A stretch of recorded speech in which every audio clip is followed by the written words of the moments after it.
Hai teman-teman, selamat datang di channel saya, Suket Ijo Channel.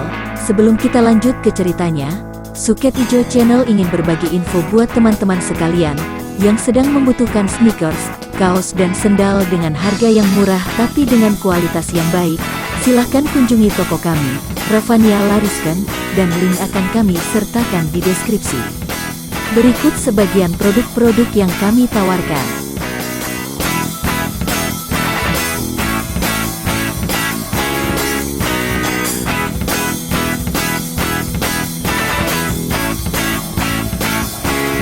Oke, kalau gitu mari kita lanjut ke ceritanya lagi. Suling Emas, serial Bukek Xiansu, bagian ke-6.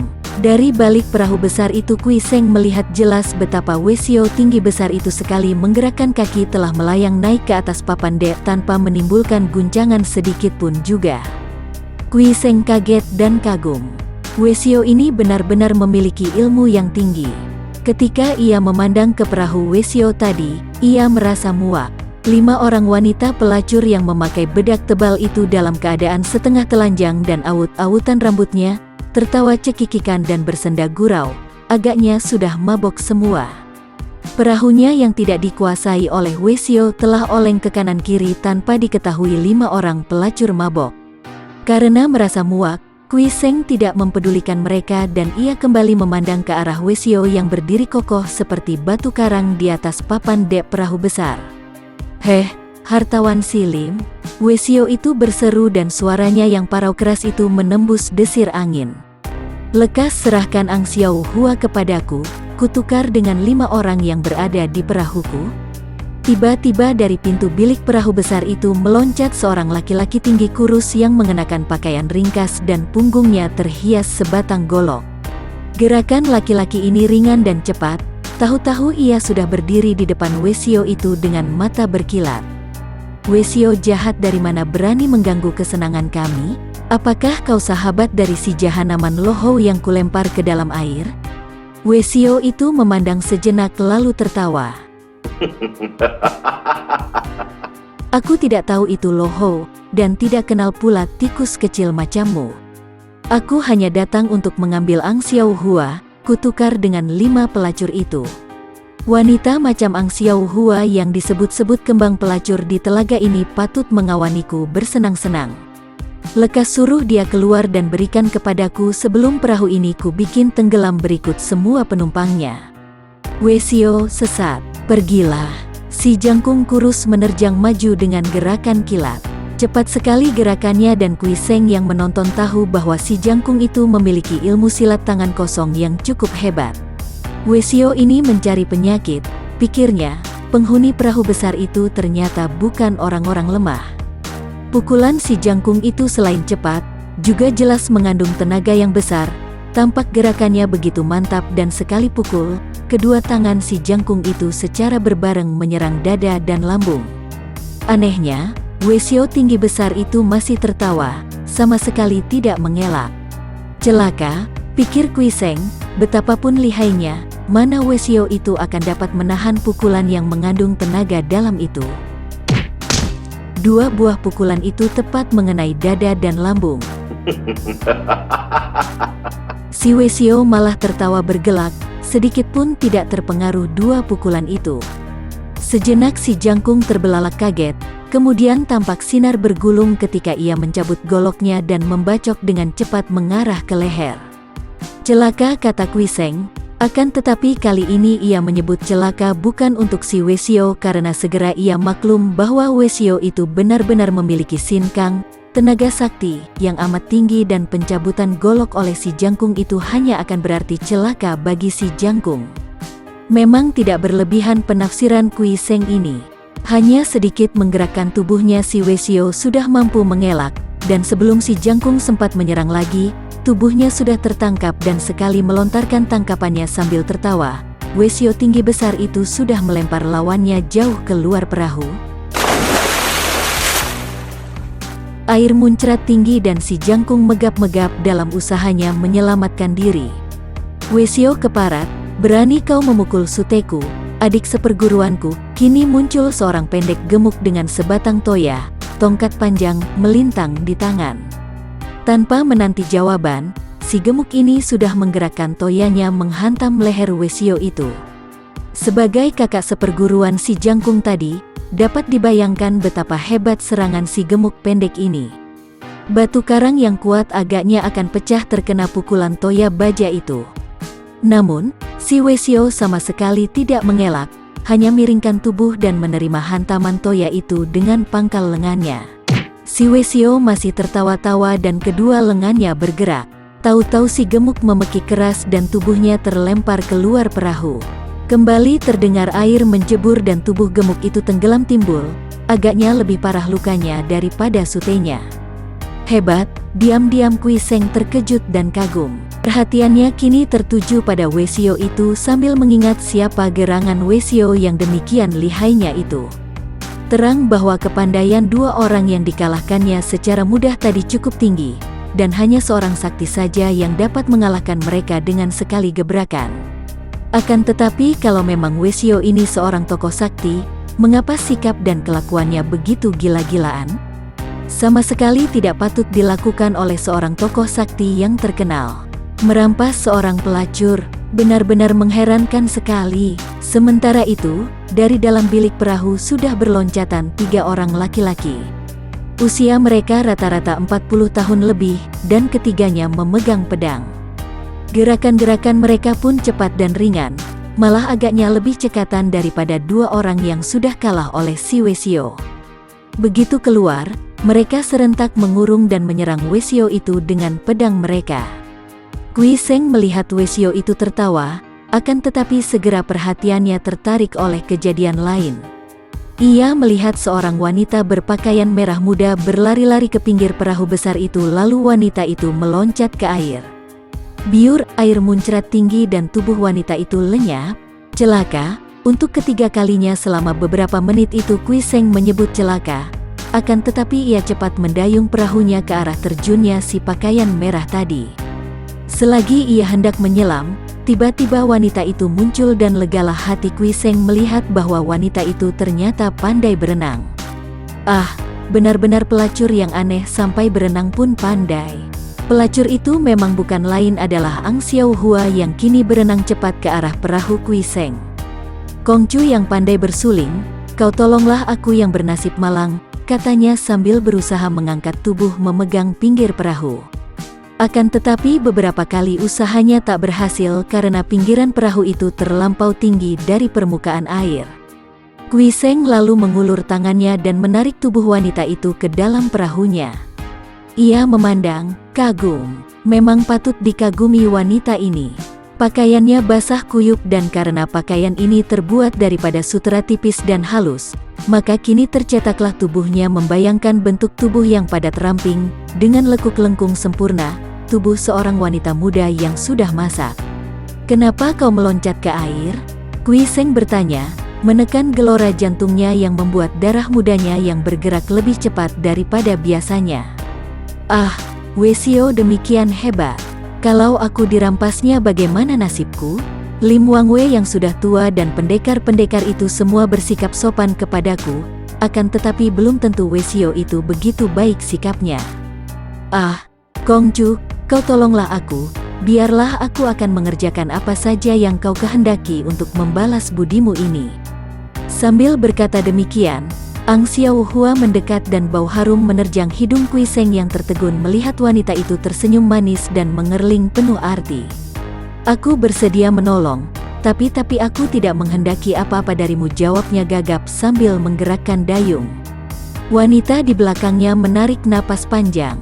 Ah, sudah kuduga, kau seorang pelajar yang sopan dan penuh susila, mana mungkin mau berkenalan dengan seorang tuna susila macam Ang Xiao Hua? Suaranya mulai terisak. Beginilah nasibku Kongcu, hanya orang-orang rendah budi saja yang suka berkenalan denganku, dengan maksud yang kotor, akan tetapi orang baik-baik selalu menjauhkan diri dariku. Kui Seng menoleh, agak terharu juga. Memang demikianlah nasib wanita yang terperosok ke lumpur kehinaan. Bukan begitu, Nona. Tadi pun aku hendak memesanmu menemaniku minum arak, menikmati keindahan telaga sambil bersuling dan bernyanyi atau mengarang syair.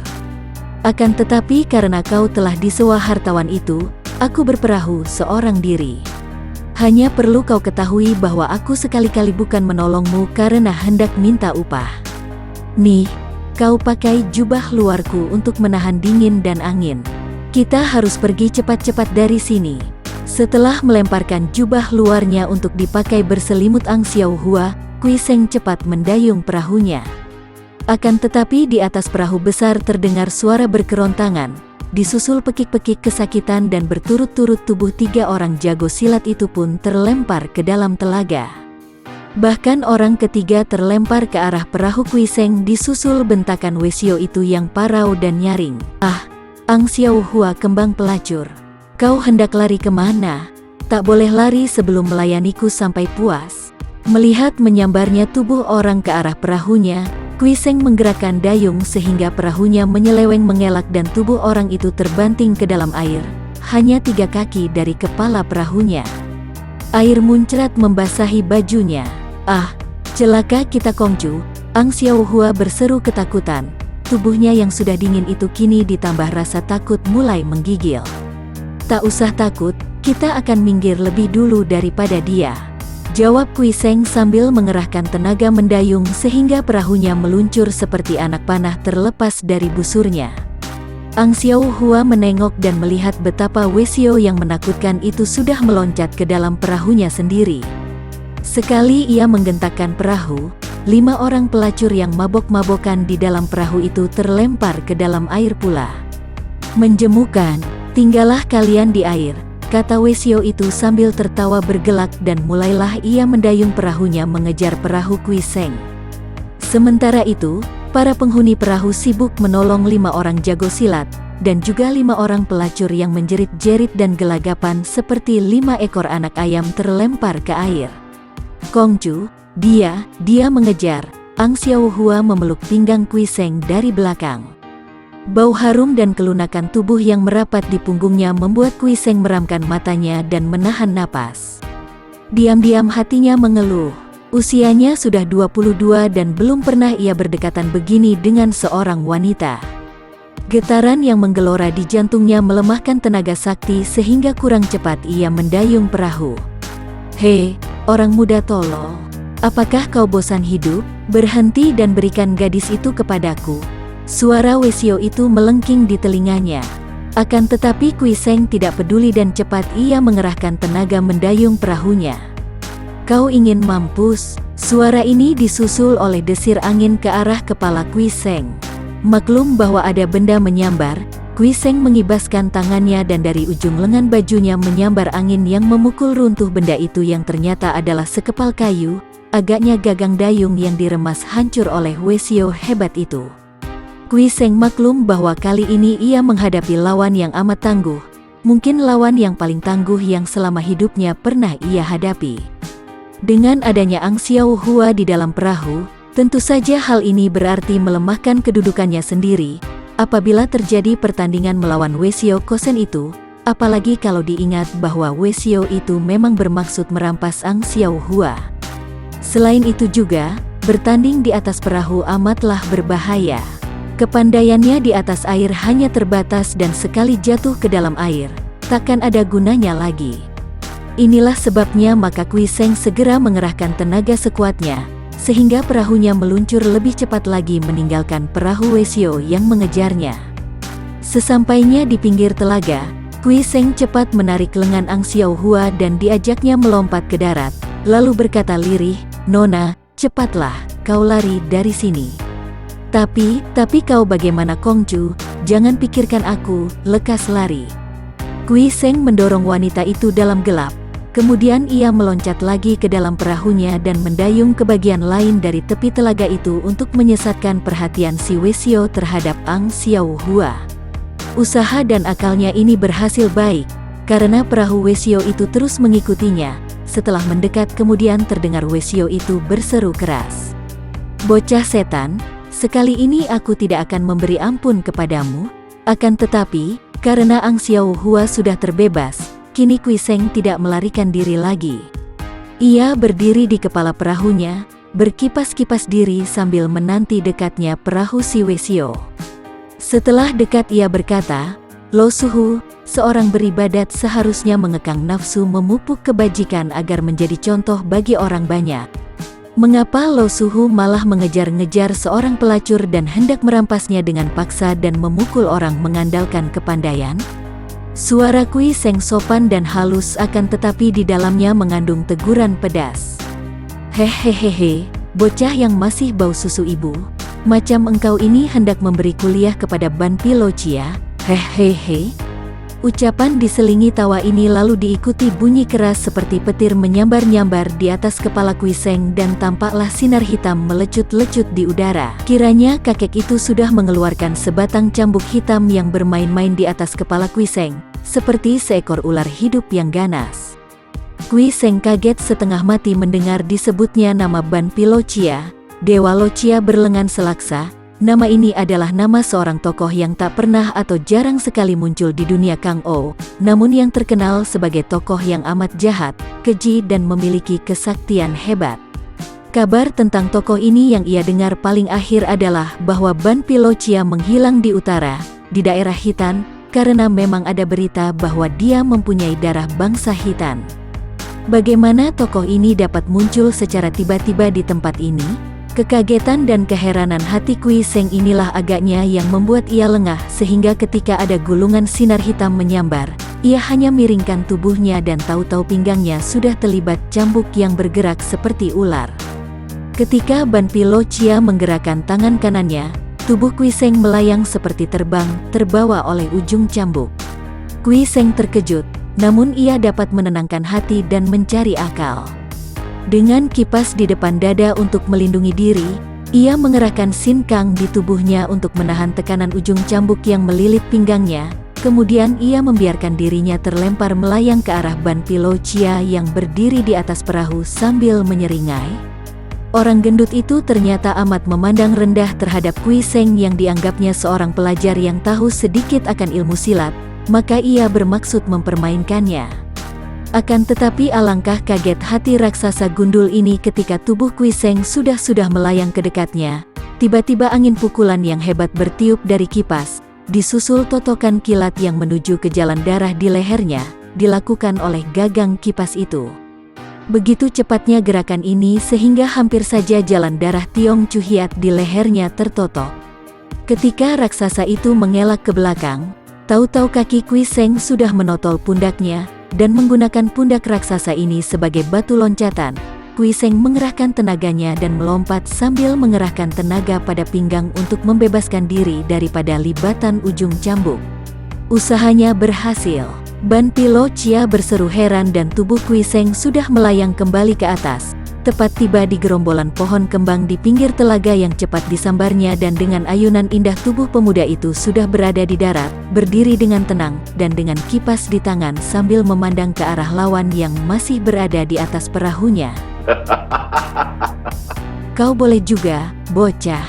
Ban Pilocia berseru setengah marah setengah kagum, cambuknya bergerak cepat mengeluarkan ledakan-ledakan keras.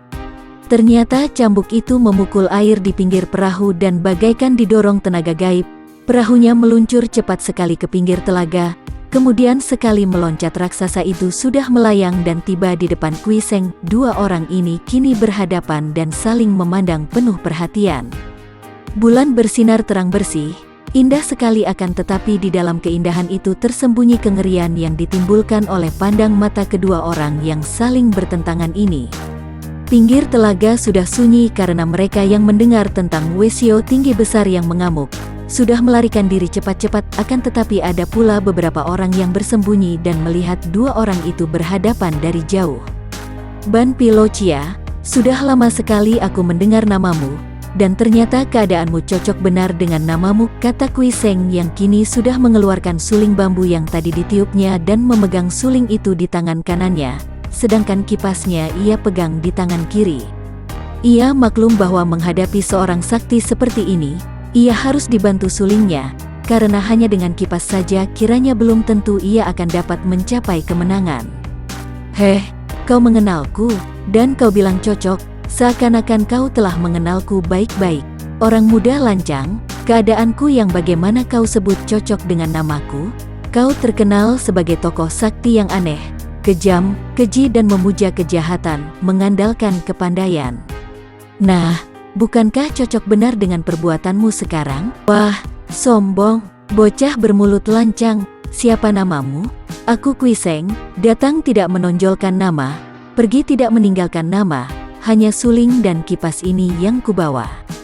Heh, kata-kata muluk, kau berlagak sopan dan terpelajar, akan tetapi bukankah kau sendiri juga memperebutkan kembang pelacur telaga ini? Orang muda, tiada bedanya antara engkau dan aku, hanya aku lebih suka secara terbuka dan terang-terangan, sebaliknya engkau suka sembunyi-sembunyi dan berkedok kesopanan. Aku paling jemu melihat segala yang palsu ini, maka kau bersiaplah mampus di tangan Ban Pilo Chia. Berbareng dengan habisnya ucapan itu, sinar hitam bergulung-gulung ke depan dibarengi ledakan-ledakan seperti petir menyambar kepala. Hebat bukan main kalau Ban Pilo Chia mainkan cambuknya, cambuk sakti yang terkenal dengan nama Lui Kong Pian, cambuk halilintar. Gerakan cambuk ini mengandung getaran penuh dari Sin Kang yang sudah mencapai tingkat tinggi. Jangankan terkena pukulan cambuk, baru mendengar bunyinya saja membuat lawan menjadi pening kepalanya, melihat sinarnya membuat mata lawan kabur, dan hawa pukulan yang mendahului datangnya ujung cambuk cukup kuat untuk menjungkalkan lawan yang kurang tinggi ilmu kepandaiannya. Cambuk ini kelihatannya hanya sebatang benda lemas dan licin, akan tetapi jangan dipandang ringan senjata ini. Bahannya saja terbuat daripada sirip dan ekor ular laut hitam, yang hanya dapat dilihat belasan tahun sekali di lautan utara, di antara gunung-gunung es. Di tangan Ban Pilo Chia, cambuk ini benar-benar menjadi halilintar. Bisa lemas melebihi sutera, bisa kaku keras melebihi baja, dan hebatnya, tidak ada sebuah senjata pun di dunia yang mampu membabatnya putus. Menyaksikan gerakan ini Kuiseng maklum bahwa ia berhadapan lawan yang benar-benar sakti dan berbahaya, maka ia pun tidak berani main-main, segera ia menggerakkan suling dan kipasnya untuk menghadapi permainan cambuk halilintar yang dahsyat itu. Karena tahu bahwa ilmu cambuk halilintar adalah ilmu sakti yang sukar dilawan dan harus dilawan dengan ilmu sakti lagi, maka Kuiseng segera mainkan suling di tangan kanan menurut ilmu pedang Pat Sian Kiam Hoat, sedangkan kipasnya ia mainkan dengan ilmu kipas Lo Hai San Hoat.